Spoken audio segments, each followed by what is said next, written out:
नमस्कार। आज के इस विश्लेषण में हम सीधे विषय पर आते हैं। देखिए, धार्मिक और पौराणिक ग्रंथों का जब हम अध्ययन करते हैं ना, तो कुछ ऐसी मान्यताएं मिलती हैं जो सच में बिल्कुल हैरान कर देती हैं। कहा जाता है कि अधिक मास में आने वाली कमला एकादशी एक ऐसा अवसर है जो बिल्कुल निर्धन से निर्धन व्यक्ति का भाग्य भी पूरी तरह पलट सकती है। ये कोई आम तथ्य नहीं है, बल्कि सदियों से चली आ रही एक ऐसी प्रबल मान्यता है जिसके इर्द गिर्द कई चमत्कारी कथाएं जुड़ी हुई हैं। आखिर इस एक विशिष्ट व्रत में ऐसी कौन सी शक्ति मानी जाती है जो पूरा जीवन ही बदल कर रख दे? सोचने वाली बात है ना। अगर हम थोड़ा रुक कर इस पर विचार करें तो समझ आएगा कि इसके पीछे काफी गहरा आध्यात्मिक विज्ञान और शास्त्रों के तथ्य छिपे हैं। तो चलिए गहराई में चलते हैं और इस रहस्य के पीछे के कारणों को समझते हैं। असल में ये कमला एकादशी है क्या? ध्यान दीजिएगा, हिंदू कैलेंडर में जब अधिक मास यानी एक अतिरिक्त चंद्र मास आता है ना, तब यह अत्यंत शुभ व्रत रखा जाता है। और सबसे खास बात यह है कि ये विशेष रूप से भगवान विष्णु और माता लक्ष्मी को समर्पित है। ये वो दिव्य ऊर्जाएं हैं जो इस पूरे ब्रह्मांड में पालन और असीम समृद्धि का प्रतीक मानी जाती हैं। शास्त्रों में इस व्रत को लेकर जो वादे किए गए हैं वो सच में बेहद प्रभावशाली हैं। स्रोत सामग्री के अनुसार ये व्रत सांसारिक पापों को नष्ट करता है, जीवन में स्थायी सुख लाता है, मन में बहुत ही गहरी शांति स्थापित करता है और असीम समृद्धि को आकर्षित करता है। मतलब ये सिर्फ एक कर्मकांड नहीं है, बल्कि हमारे सांसारिक दुखों का एक पूर्ण आध्यात्मिक समाधान है। एक गरीब ब्राह्मण की भक्ति। ब्रह्मांडीय मान्यताओं से थोड़ा आगे बढ़कर आइए इस पूरी बात को एक बेहद मार्मिक मानवीय कथा से समझते हैं। अत्यधिक गरीबी के बीच अटूट विश्वास।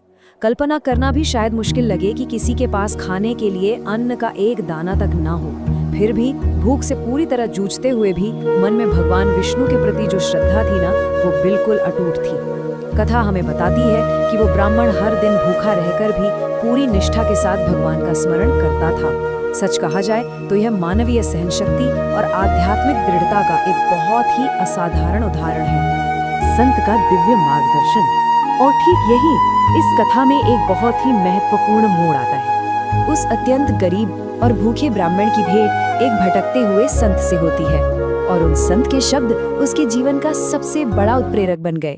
संत ने कहा, अधिक मास की कमला एकादशी का व्रत करो, माता लक्ष्मी स्वयं तुम पर कृपा करेंगी। असल में यह सिर्फ एक साधारण सलाह नहीं थी, यह अंधकार से प्रकाश की ओर ले जाने वाला एक सीधा रास्ता था। भक्ति की वो रात। यहाँ 3 चरण बहुत अहम है। पहला, संत की बात मानकर ब्राह्मण ने पूर्ण श्रद्धा के साथ व्रत का पालन किया। दूसरा, उसने पूरी अंधेरी रात जागकर भगवान विष्णु और माता लक्ष्मी के दिव्य नामों का जाप किया। एक छोटे से दीपक की धीमी लौ जल रही थी और जैसे जैसे रात बीतती गई उसकी भक्ति और भी गहरी और भी प्रबल होती गई। और फिर तीसरा चरण, एक चमत्कार की सुबह का अनुभव करना। एकादशी व्रत का चमत्कार, उस रात के समर्पण का वो अद्भुत परिणाम, दरिद्रता का अंत और समृद्धि का प्रवेश। हमारी स्रोत सामग्री स्पष्ट रूप से बताती है कि अगली सुबह तक उस ब्राह्मण का पूरा जीवन बदल चुका था। माता लक्ष्मी की ऐसी कृपा हुई कि दरिद्रता का एक निशान तक नहीं बचा और उसका घर सुख, शांति और समृद्धि से भर गया। एक सच्ची श्रद्धा ने उसकी भौतिक वास्तविकता को बिल्कुल पलट कर रख दिया था। कृपा और आशीर्वाद का मार्ग। उस ब्राह्मण की कथा से अब थोड़ा बाहर निकलकर आइए इसके सार्वभौमिक सत्य पर गौर करते हैं। यहाँ सबसे अहम निष्कर्ष यह निकल कर आता है कि यह सिर्फ एक अनुष्ठान या केवल भूखे रहने का नियम नहीं है, यह सर्वोच्च कृपा पाने का एक दिव्य अवसर है। कमला एकादशी केवल शारीरिक उपवास के बारे में नहीं है, यह असल में भगवान विष्णु और माता लक्ष्मी से सीधे तौर पर जुड़ने और उनके दिव्य आशीर्वाद को प्राप्त करने का एक अत्यंत शक्तिशाली माध्यम है। स्रोत सामग्री का ये पूरा अध्ययन अंततः इस बेहद शक्तिशाली मंत्र ओम श्रीम ह्रीम लक्ष्मी नारायणाय नमः और एक बहुत ही बड़े सवाल पर आकर टिकता है।